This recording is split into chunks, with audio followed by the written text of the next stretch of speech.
we're going to go ahead and get started, everyone. Welcome to tonight's Older Adult Author Panel.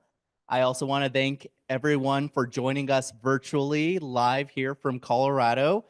We are here in person as well, and we're being joined from those around the country.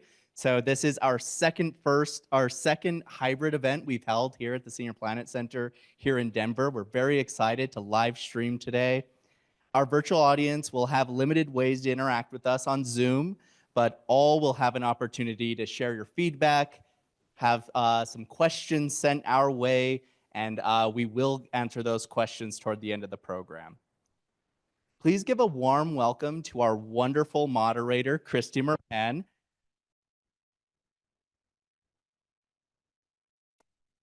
Christy is the Adult Library Services Senior Consultant at the Colorado State Library. She's a librarian and educator who has worked in libraries and education for over 15 years. In supporting all Colorado libraries, Christy's role can best be described as the librarian for librarians. Coming to you live from Senior Planet, Colorado, let's go ahead and kick off tonight's event, and I'm going to do that by handing it off to our wonderful Christy.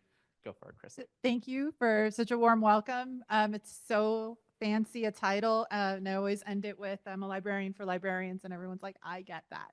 So I'm very happy to be here. I'm very happy to be here with our authors today. I'll be introducing each one of them, and then we'll allow them to tell us a little bit about themselves for about 3 minutes each, not together. And then we'll go ahead and ask some questions.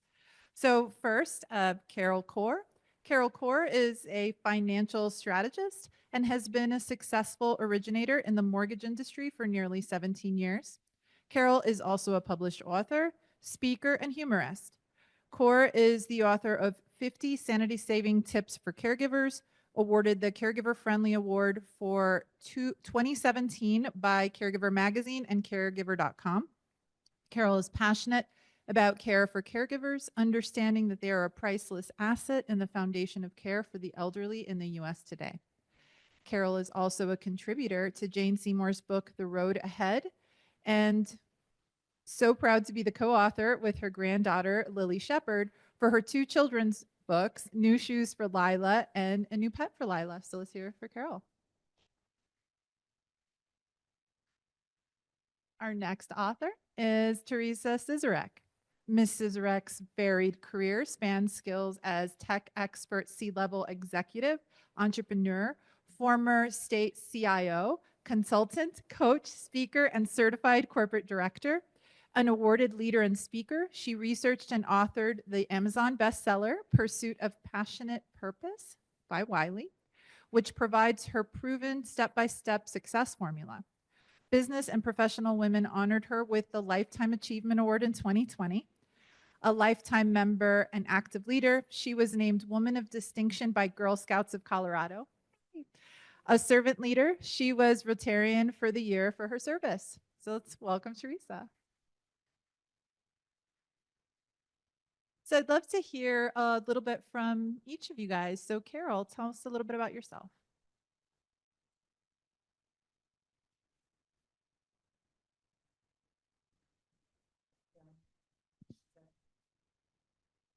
Okay. Oh, yes. Can you hear me? Yeah, you can. Well, when we just told me everything about, I was, before the mortgage business, I was actually in the book publishing business. So for about 10 years, for 2 or 3 different smaller publishing companies, and learned a lot about producing books, about what the whole process is like. So that was very interesting. And hopefully today we'll share a few of those pieces of information and send you away with something interesting. So there you go.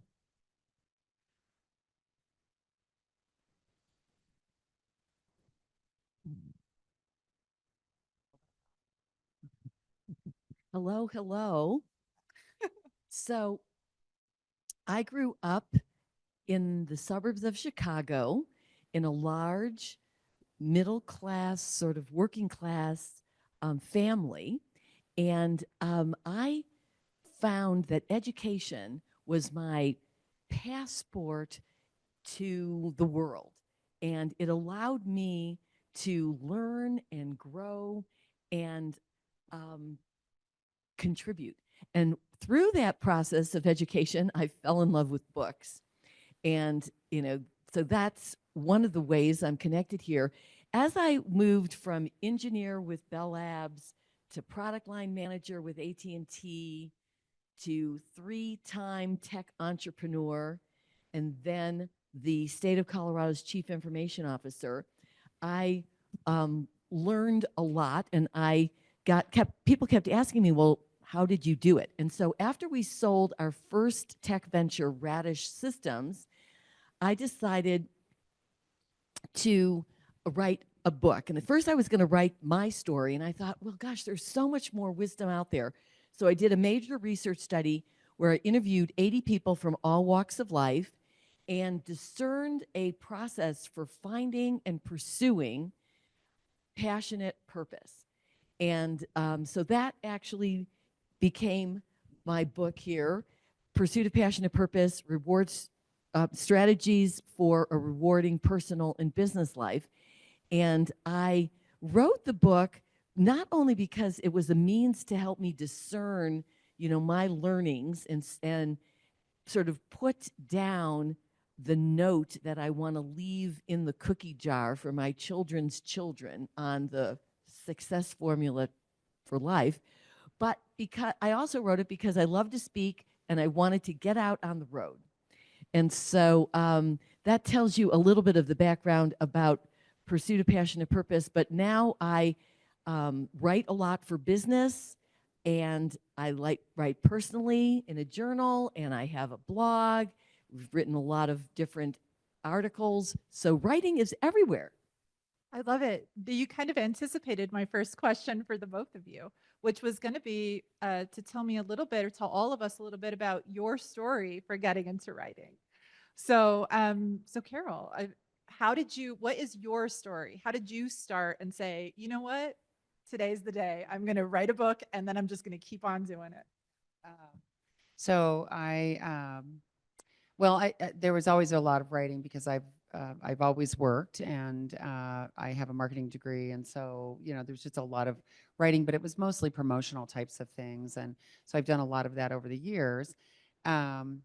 And then suddenly, as an only child, and having a father that had full-blown Alzheimer's, mom had dementia, and then my darling uncle was just grumpy. It was a 12-year journey of caregiving in my life, along with the rest of my life. So I was also wife and a mom and a grandmother, and I work full time. And somewhere in there, I'm a caregiver for 12 years for 3 people.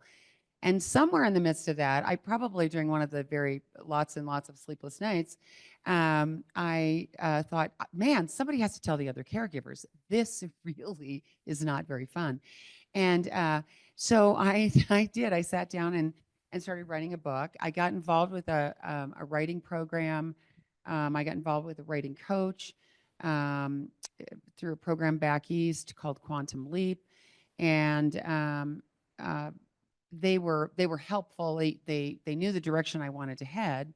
I, like you, originally thought I would write a story about what it was to care for the ins and outs, the personal, the emotional of my journey as the caregiver for my elderly mother and dad. And their advice was, look, you know everything about this. Why don't you just do a tips book? Why don't you make it fast and easy and do a tips book and get out there what you really want to do, which is to help caregivers. So that's where 50 Sanity Saving Tips for Caregivers, you don't have to kill yourself to keep them alive, came from. And caregiver.com picked it up. They named it they gave me an award for 2017 as one of the books, and that's where I got started. Oh, I love both of you. I feel like your writing journey, a lot of it is about passing on some wisdom, saying to everyone else out there, you are not alone, right? It's and correct me if I'm wrong. It feels like both of you want to kind of convey a message for others to kind of learn from. I wonder, with that in mind, what measures of success do you have for yourself Like, yes, I've completed this book. Yes, I'm going to put it out in the world. At what point do you say, this is going to be what I count as my measure of success? Is it sales? Is it critical reception? Um, what impact do you need to see in order to think this is worth it? It's a great question. And I think that there are many different measures.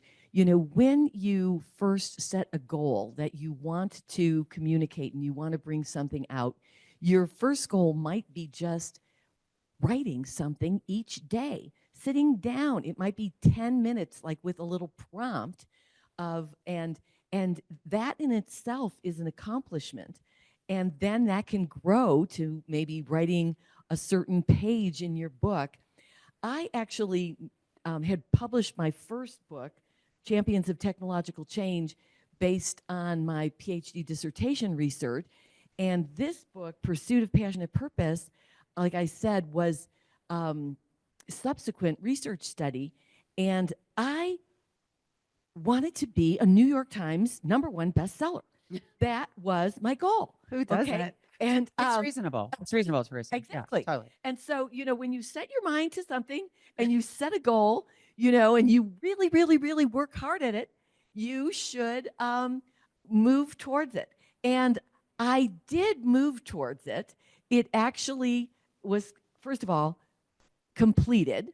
That is a really good goal. And it was what I considered a good, robust, quality, substantive document, which I was proud of. And then I wanted to get it published. Now, a lot of people, it's not as important to publish it, but I wanted it published from a quality publisher, Wiley, who I remember growing up and seeing books and as I went through education. So that was a whole process which I can talk to you about in terms of how to get published. And then I did this book tour, went to 17 cities, 60 presentations in 9 months, you know, because I had this goal of #1 bestseller. And I was driving myself crazy. I was, my daughter, I remember when I came home from the last presentation, who was just 7 or 8 at that time, and she said, "Mommy, are you going to stay home now?" And so it sort of cracked open my heart, and I reevaluated what were the priorities and what were the goals. And one woman who had read my book, a piece of it, she said, "Does it always open up to the exact page where you need the message?" And I thought, that's the most important thing. If I could help someone and bring a piece, a jewel, a gem out, and it helped at least one person in addition to me, then I had done something important. So I found that my goal changed a bit over time.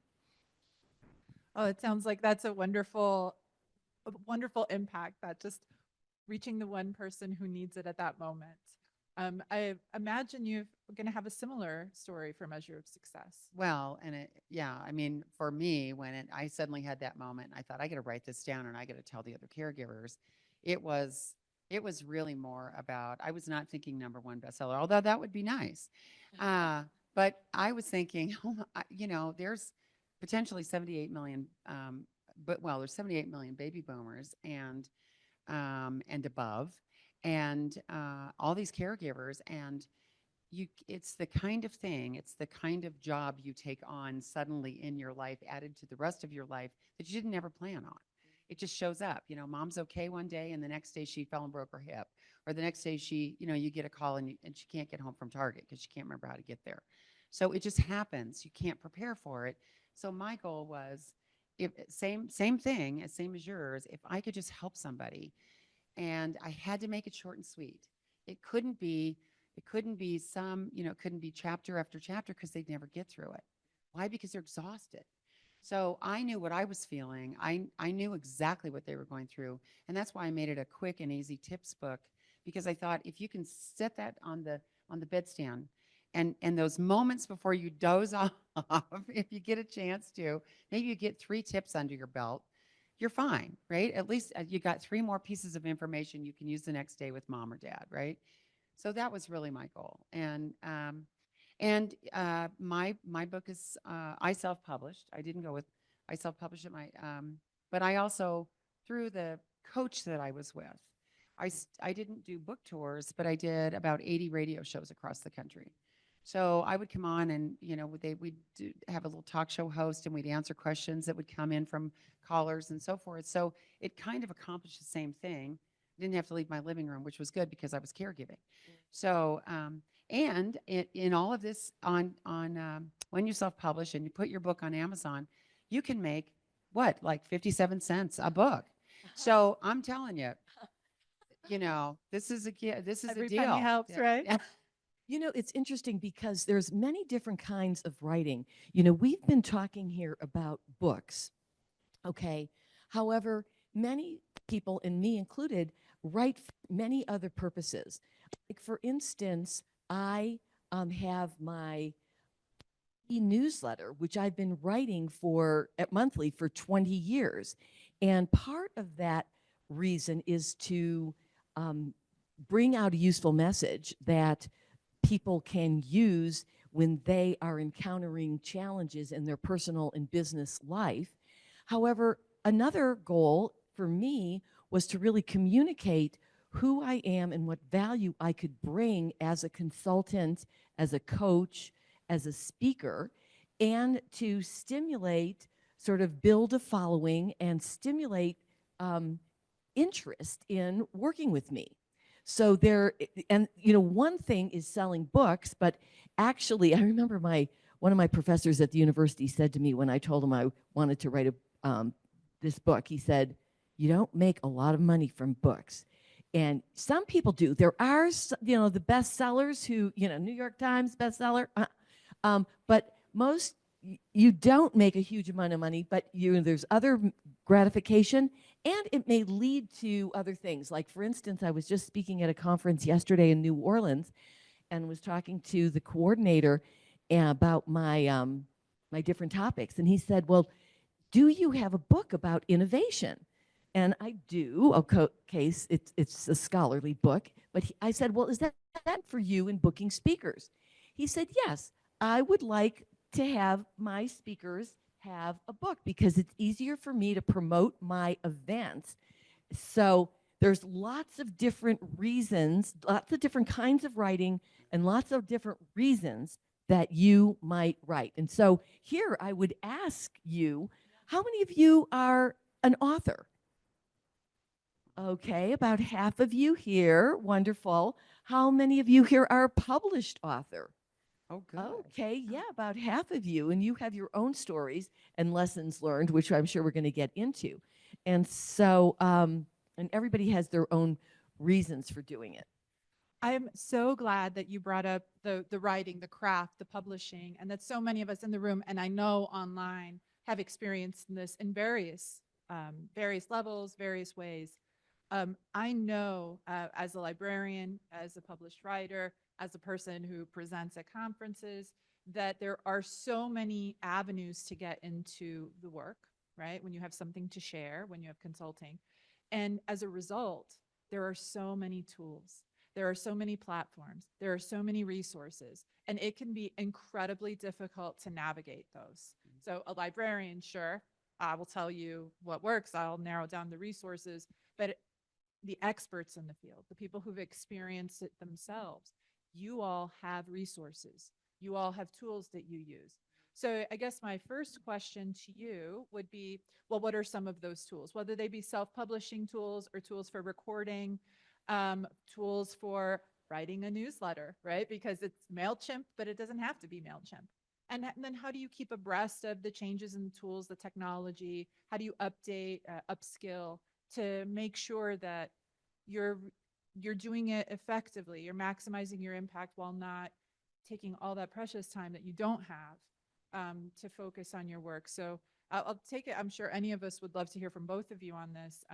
So yeah, tell us a little bit about those tools and the way that you stay abreast of them.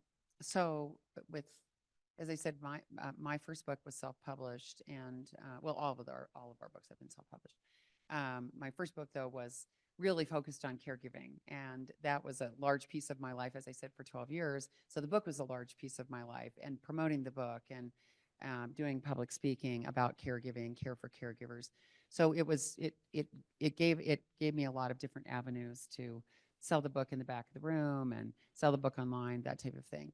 At the time when I published it, my 16-year-old, or my now 16-year-old granddaughter was 9. And she said to me, Grammy, I think it's so cool that you wrote a book. I wish I could write a book. And I said, well, sweetheart, if you could write a book, what would it be like? And she tells me this lovely little story. She just told me, like this darling little story. And I said, honey, can I write down what you told me? And you tell me if I got the story right. She said, yes. And so we did that. And I brought it back to her. I brought it, and I said, yep. She goes, that's my story. I said, okay, great. I said, well, listen, I said, I think you're publishing a book. She said, what? She's 9. And so I said, yep, I think we're doing a children's book. I said, but now the work really begins. I said, you have to decide, who is this little girl? How old is she? What color is her hair? What does she look like? What color are her eyes? What's her name? What's the name of our book? Oh, Grandma. And so we spent the next 6 months and we worked on that. And some of the tools we used, I am certainly not an illustrator and certainly not a children's book illustrator by any stretch. So we went to a site called Fiverr, and some of you may be familiar with Fiverr. It used to be called that because for $5 per piece of art, you could have, somebody would design something for you. It doesn't cost $5 anymore. You can do so much more than art. You could literally have someone do other stuff. Other stuff. It's really cool now. So, but on there's tons and tons and tons of potential children's book illustrators. So we literally sat one day and just flipped through, and she picked people she liked, and we narrowed it down. We made contact. We found a wonderful woman in Nepal, India, and she became our illustrator. And so obviously difference in time changes. So having been in the book business, I knew how a book lays out. I knew what the number of pages would be and what the different counts become. So I took her story and I broke it up in how many pages I knew we needed. And then I thumbnail sketched what each of those scenes might look like, and then gave that to the illustrator. Why did I do that? Because it took less time for her, because she didn't have to create it from scratch, and she then knew what our vision was for the book. So that was a wonderful tool to be able to use. Another thing is, as you write and you publish, even if you're self-published, you want to make sure you have an ISBN number. Why do you want that? Because then a bookstore can buy your book, and they can catalog the book. Also, the Library of Congress can catalog your book. So there's just things like that. There's pieces like that you wouldn't necessarily think about, but they're there. And I'll let Theresa fill in the blanks of what I just said. Well, I would start at an earlier place, and that is how to become a good writer, how to really love to write. And so I did things. Now, I've loved to write since 5th grade, when my teacher used to every week have us write essays and whatever. But when I got serious about writing this book,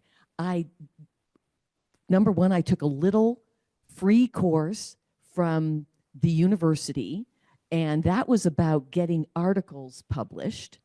And it was a short little course, but it was helpful. I then started reading books like Natalie Goldberg's book, Writing Down the Bones. And then I went to one of her residential workshops. I don't know if you've heard of her, but she would give tips about how and she had a structure in her book about like 52 chapters, one a week, about becoming a good writer, how to create prompts, how to take your writing and bring it alive, so that if you're writing something, you are describing not the flower, but the red geranium, and how you could, bring your writing alive. I have had a writing coach, and actually for this book, she was extremely important. There's different kinds of writing coaches. Some will be looking at your writing, others will look at your structure of your outline. How are you presenting your materials? Okay. So I've been in writing groups. Now I am a total extrovert. I like people. You know, some people are more of an introvert and they may not need that. But so for me, being around other authors, I joined now I'm in the Colorado Authors League. I was a member of the Colorado Independent Publishers Association because I wasn't certain if I was going to self-publish or go to a publisher. So things like that are going to help you be a writer and continue writing. And that is where I think it begins. Writing every day, a little bit. Do you have a journal? Something that keeps you going. Now, there's all sorts of other kinds of technology, but let me pass it back to you before I continue. Well, I think now, and thank you so much for entertaining me and answering my questions, but we have an online audience, and I believe we have some questions from them. So we'll take a few questions from them, be real mindful of their time. So, Yes, thank you. We have a couple questions. By the way, my name is Aaron Santos. I'm the program lead for Senior Planet Colorado. We have a question from Virginia that's joining us online. And her question is, can an individual put a manuscript onto Amazon?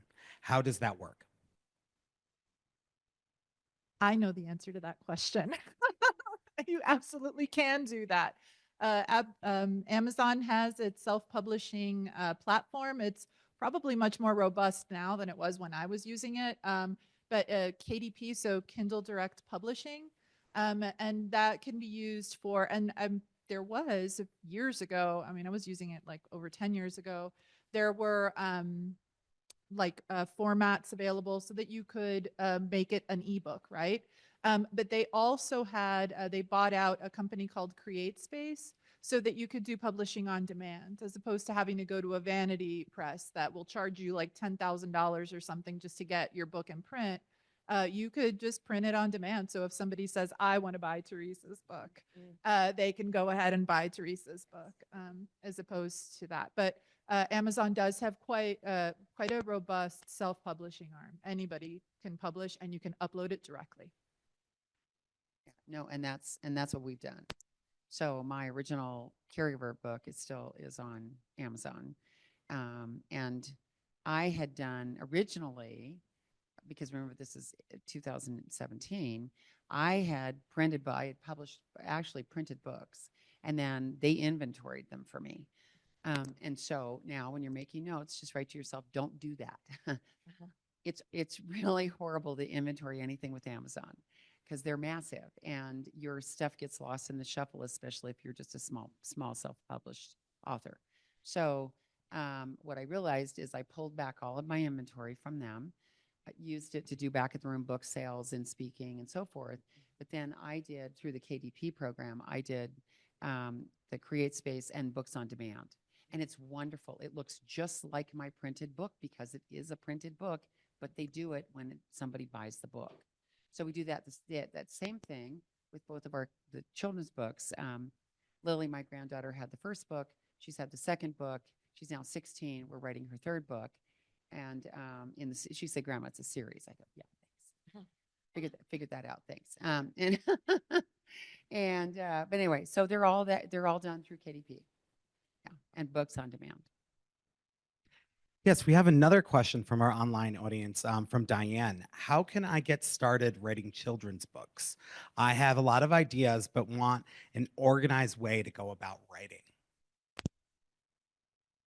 You sound more organized than me, Theresa, so I'm going to let you talk about. Okay, well, I will start and then you can add something because I haven't specifically written children's books. But I do believe that there is this balance between the creative side and the structured side. So like the head and the heart, I like to think of.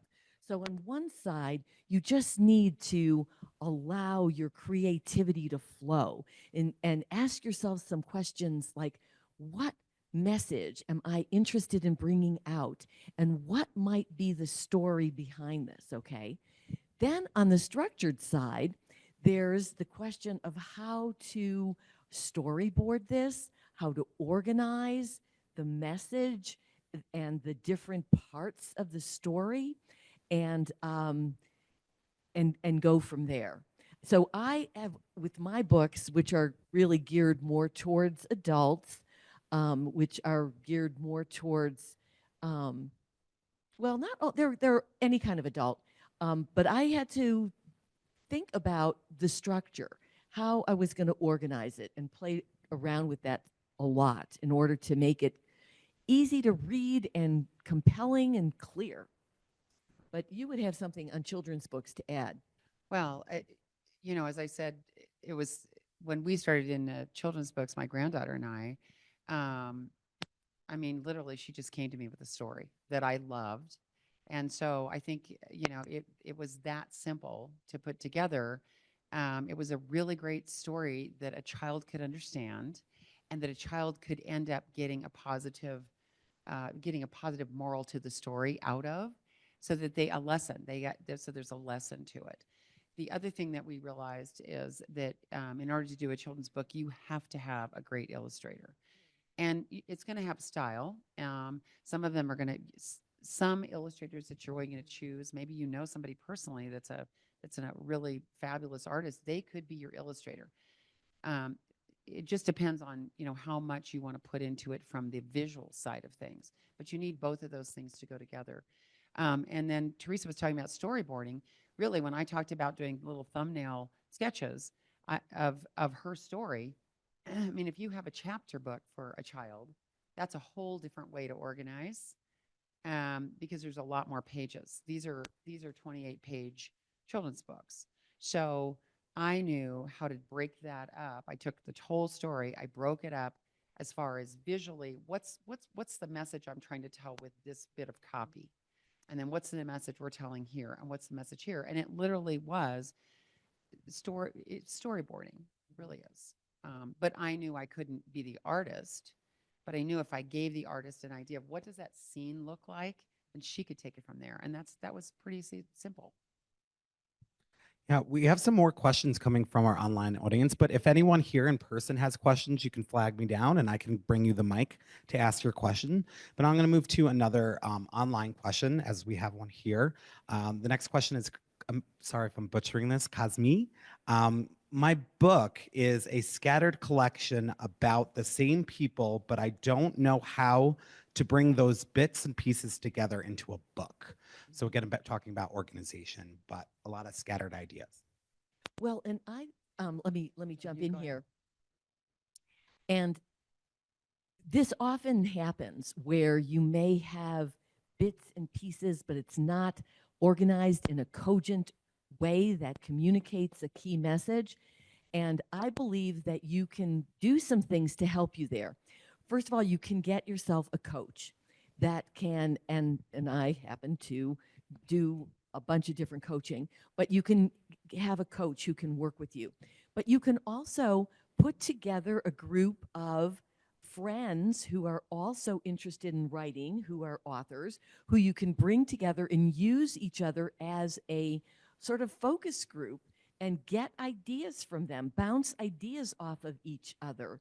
And you can do this online as well. I remember with trying to figure out the title of my book, I had a group of people that I put out and got feedback on what seemed to resonate. And I was really pleased when, after I actually did the whole process of getting a publisher, who I'll tell you that process if you ever want to know. And I said to him, well, what do you think about the title? And because I was afraid he was going to change the title. And he goes, I like the title, Pursuit of Passionate Purpose. And I said, oh, thank goodness. So there's so many pieces in this process of bringing out a production. It's a piece, it's your baby in one sense, right? I think that was a craft question, and there's so many resources. Probably in your state, they're going to be different from the ones here in Colorado, but almost every community, if you can tap into your library, that's just my pitch, right? If you could tap into your library and find out if there are any local writing groups, people meet at coffee shops. People who are in college have the benefit of being registered for the same class, right? But what do the rest of us do? So finding a network of people who are working on the same kind of thing you are, right? There have to be local groups and also online groups. Don't be afraid. If you're on this digitally, then you're not afraid, right, of meeting people online and being in that space. So use these tools that you have and networks that you already have. A writing group can give you some harsh criticism. It can be some of the best, most resourceful people. And I see people in this room nodding, Yes. which means they know. I do want to add one thing to this and realize that this structure may not come overnight, and it may not be the first proposed structure that is the best. I believe you have to work at it. I mean, and have a couple of different options and proposals and pass them by people and get feedback, and there you can improve. Well, and I think I know for me, I write a lot in my current work, and I'm got a couple other books in the works, and ideas are coming to me for that book. Something will pop in my head, and these are not, I think with the type of thing that we're talking about more, it's about it's a guidance type of book versus fiction or nonfiction, or just it's a totally different. This lady here is asking about characters and how do you join everything together. One of the things that I personally find helpful is I kind of have, when I start doing that and I start pulling together those pieces or ideas come to me, and I'm thinking, man, that's a good idea, but I'm not sure where that lives. I don't know where that lives yet in this book. I don't know what chapter, not sure where that, big point of reference is going to come from. I will scribble notes on all sorts of things, and I literally tape them all up kind of just in a space I've got a wall, and they kind of live there. And I will every so often, then I come by and I'm like, oh, wait a minute. That is the great ending to that. Oh my God, that information with that chapter. And I'll come back and I can kind of move them around. So I'm not even writing yet. I'm just moving the ideas around. Now everything kind of lives together and it's coordinated. And then I can start, expounding on what's happening in that chapter. So it really does help as far as just trying to get it organized. Because I think things pop in your head, especially, when you can't sleep at night. It is really handy to have a journal next to your bed so that without even having to wake up very much, you can just scribble down that creative idea that you don't want to forget.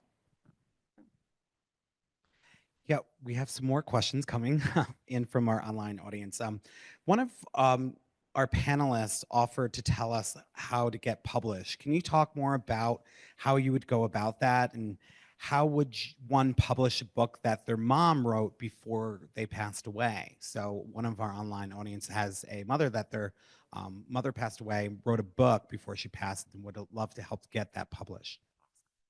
Well, I can tell you my story, and I may self-publish down the line. I decided, like I said, that I wanted to use an existing established publisher. And so in order to do that, I also, and this is a lot of thought process, I decided I needed an agent. And so, the whole process was to find an agent. Well, to find an agent in my genre, there's a couple of different things. First, I talked to people who had been published in my area, who were their agents. Could they introduce me? That was one place that I found a list. Another place was the library, and there are lists of literary agents that you can find who have helped publish books in certain areas. And then also, there's book festivals, there's book coaches who help you kind of do this thing. And I put together a list of all the possible these agents, and then I had a process, and I'm a pretty processed person of how I was going to go about finding these agents. Okay, but you know, I had to know enough about what my book was. I actually had the beginnings of a book proposal, which is another thing, which I have a book that I use called How to Write a Book Proposal. Okay, so if you're going to go out to find an agent, that agent you need to communicate to that agent what you're writing about and have, you know, the beginnings of a book proposal. So anyway, figured out who I wanted to attract in terms of agents.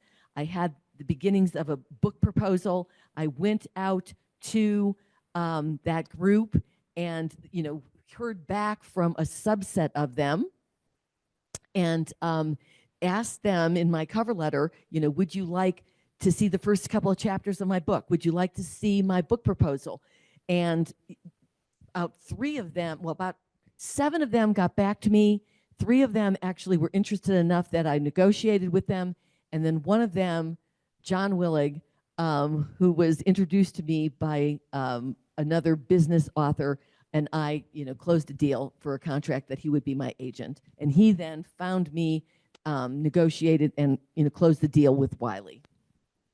I'm going to mention that for going through a traditional publisher, you can find on the publisher's web pages first manuscripts and how they accept them. Some will tell you straight up, we will not accept from an individual. They have to be through an agent.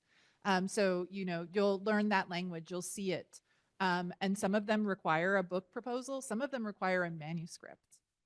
So you're going to want to find the publishers that you're interested in publishing with, and then seeing what their submission guidelines are. And that goes even for like literary magazines. They could be online, but traditional publishers will always have some kind of submission guidelines. So just, you'll see that language.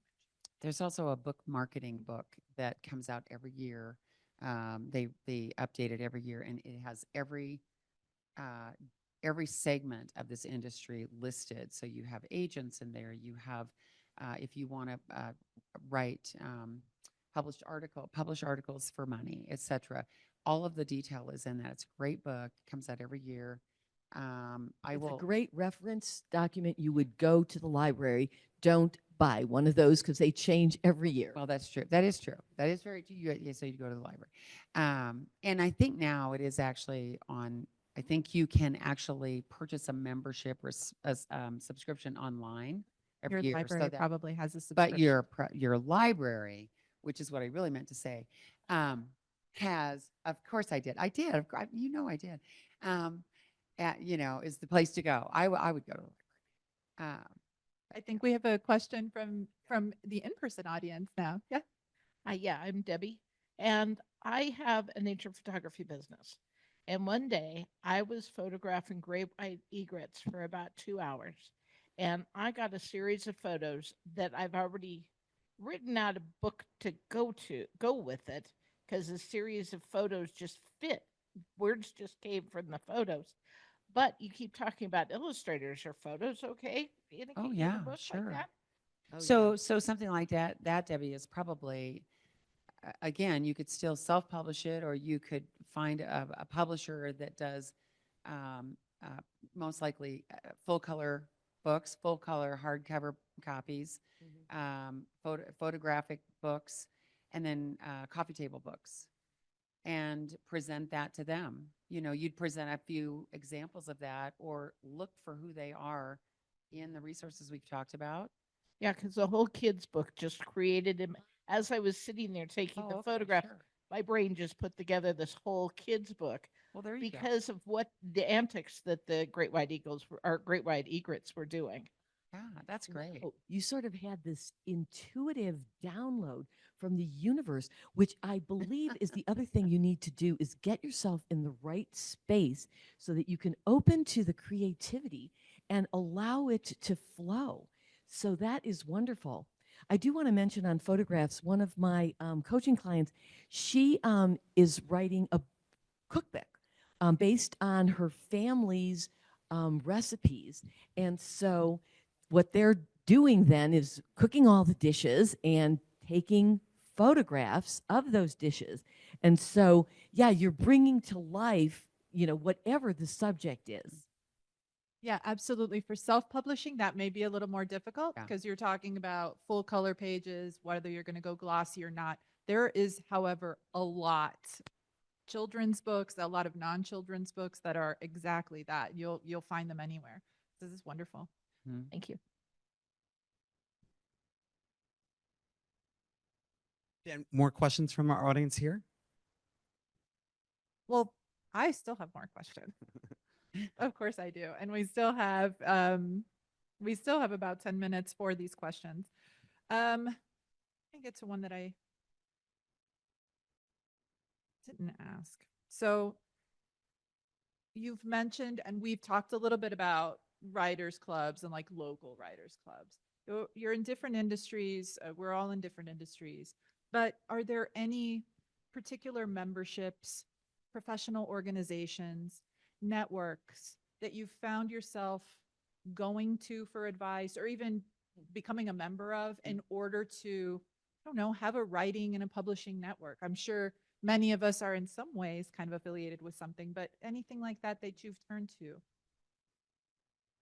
Yeah, you've been involved more with author groups, and I was talking about the group that I got involved with that ultimately helped me with my first book. But from that, I have an author mastermind that I've put together, and I guess we've probably been together 10 years now. And we meet once a month and knock ideas around. Sometimes it's personal, sometimes it's books, sometimes it's speaking. We all are also speakers.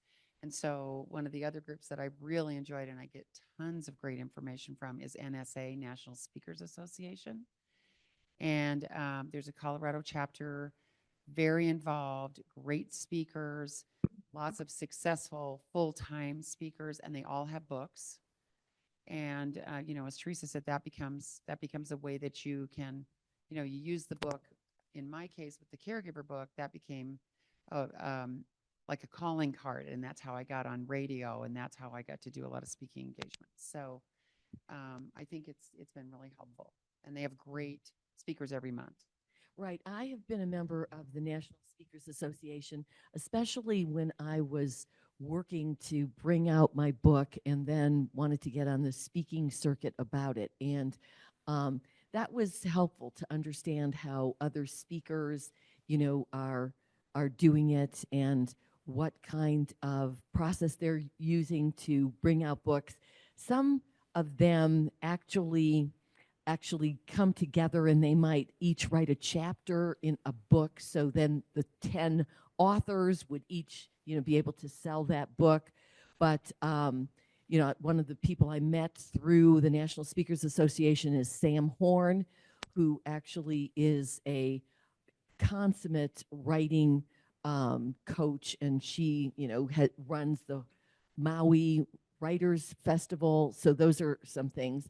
I also had a mastermind group with my group of consultants, since I'm a consultant with the Institute of Management Consultants, and could get us together and bounce things off of each other. So just the question would be for you, what is your subject, your genre, and then where can you find people that like-minded people that you can get together with or bounce things off of? And it may be online, and it may be close to home, but that can really be helpful. When I was publishing my first book about my PhD dissertation, I mean, there was a whole dissertation group.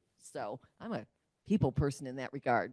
There's also a group, and I haven't connected with them in recent years, so I'm not sure how active they are. But it used to be Independent Book Publishers Association. Yeah, Colorado Independent Publishers Association. Yes, I was thank a you. member Yeah. of that for many years. Yeah, and the group itself, and then a lot of the people that are involved in the group, some of the associate members are people that can help you lay out the book. Yes. They can help you with editing. Sometimes there's book designers. There's people that can take can take you from start to finish. Be careful. Always vet whoever you're working with. It doesn't have to cost a lot of money. I mean, it depends on what you're up to. It doesn't have to cost a lot of money. And there's also a group called, and I'm referencing Colorado because I happen to live here, but wherever you are, you can find this kind of related group, but the Colorado Authors League. And so some of you are published authors and you can apply. You have to apply. It's a vetted kind of group that you indeed have a publication. And then that's like-minded published authors who come together and support each other and have all sorts of things that they do to exhibit and do awards and such. Yeah, and to just kind of plug every one of our states has a state book awards. And so Colorado has the Colorado Book Awards, and it's through the Colorado Humanities and Center for the Book. Every state has a Center for the Book. So why am I mentioning this to you? Well, if you're a published author and whether you're self-published or not, and you want to put in a submit for the awards, that is great publicity, and you'll get people like me reading a bunch of your books. And I said people like me, I mean librarians, I mean book bloggers, I mean book bloggers, and you can't buy that kind of publicity. So there's that. But what you also get out of that is you get to see who's publishing those folks. You get to see who's the editor of those books. You get to see what kinds of things are relevant in your market, in your genre. And again, you can't buy that kind of access. And so it's just a matter of finding out what your state book awards is and then chasing it down. Subscribe to their newsletter. You don't even have to do much more than that. We have a question in the room, so we're going to pass it along. Yeah, go ahead. my name's Mark. Excuse me. My background is in newspapers, reporting and editing, mostly for the Rocky Mountain News before it was shut down. And I feel like I am a much better editor than I am a writer. But I found that my editing has helped me become a better writer. Yes. And so I guess my question goes to what you guys do as far as having an editor for your work. Does your publisher supply you with an editor, or do you find your own editors, or how does that process work? I'm a firm believer in having an editor.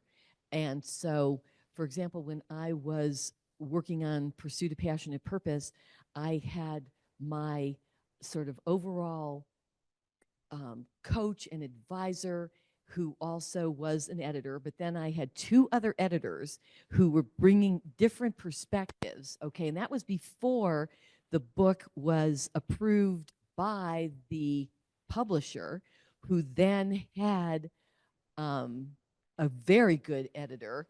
And so, yeah, I'm a firm believer in editor. In terms of my newsletters, I always have one of my business colleagues read what I write and give me some feedback. And I think you can, in a writer's group, get feedback from each other on something like that, because it's so hard to see all that yourself.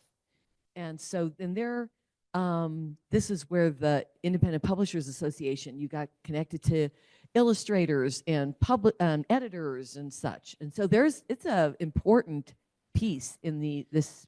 Well, yeah, I'd like to think so, since I have spent so many years editing, and there was often a lot of conflict between reporters and editors. The reporters would accuse us of hacking away, at their Hemingway-esque prose, and we would accuse them of being illiterate slobs. So, there was that kind of tension go on in the newsroom. But I do feel like that having edited really made me a better writer. But my focus is more on fiction, I think, short stories specifically. I don't know if you have any thoughts on that. Well, if I could say something, I think we're short on time.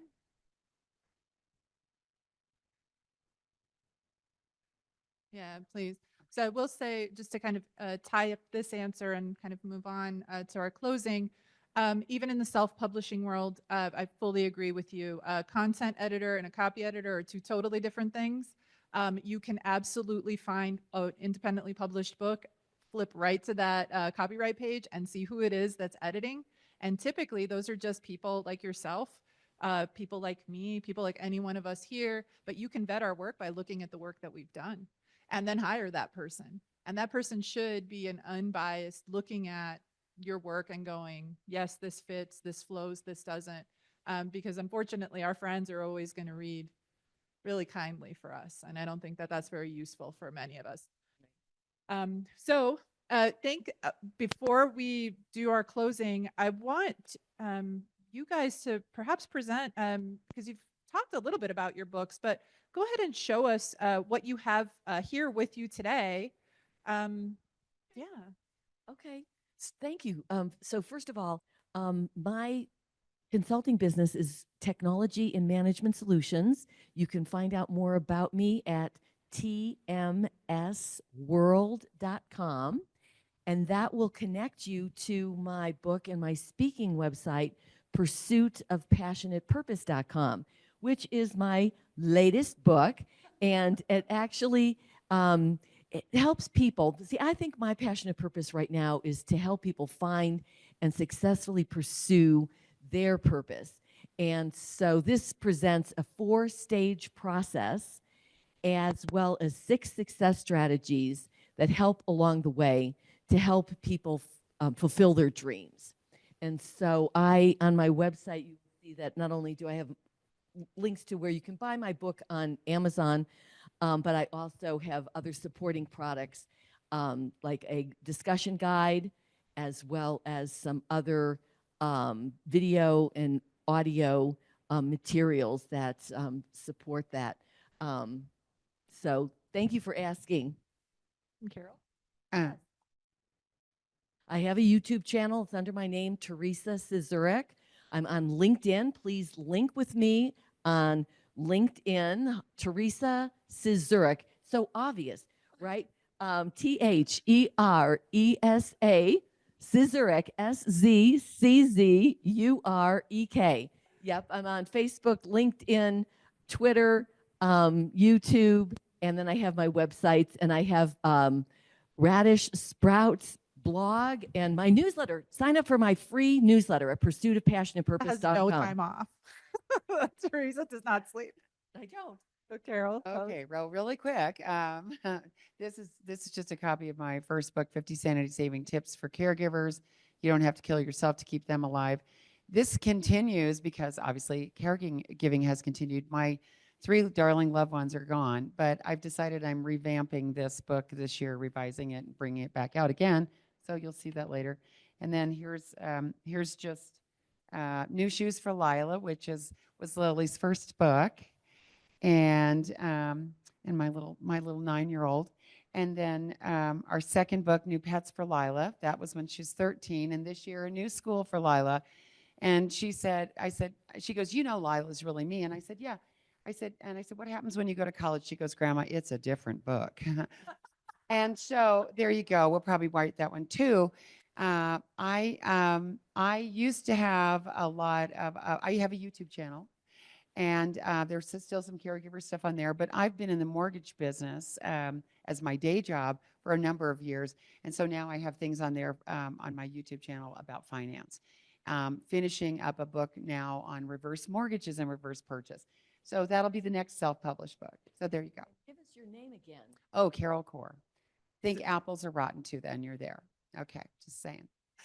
Thank you all so much for being with us virtually and in the room. If you are on virtually, we are going to respect your time and end this webinar very soon. And if you're in the room, we'll hang out a little longer. Can I just say one more thing? Yes. I want to thank you for being I want to thank you because you're adorable, but I also want to thank you because you are representing librarians everywhere. And of all the people we need more than anything now, it's librarians and libraries. So thank you. And if you follow me on LinkedIn, you will follow my journey. As everyone here knows, visiting libraries throughout the state, you can do that. I know it sounds crazy, but libraries are kind of awesome. Thank you. Yeah, thank you so much for joining us. Thank you. Can we get a round of applause for our panelist and our moderator? Thank you so much for giving a wealth of information to our audience here in person and for those of you joining online. I want to point out a couple of Senior Planet programs that can support established authors or people that want to become published. We do have a new course that we're offering. It's a self-paced course on how to build a website, creating a website that works for you. If you want to get information, we're going to be putting some information into the chat. If you're joining us online, you can also inquire about that class here, how you can access that. We also want to promote what social media and how social media can help promote your business as well. And we do offer classes both virtually and then on in person here in Colorado as well. So thank you so much for joining us tonight and have a great night.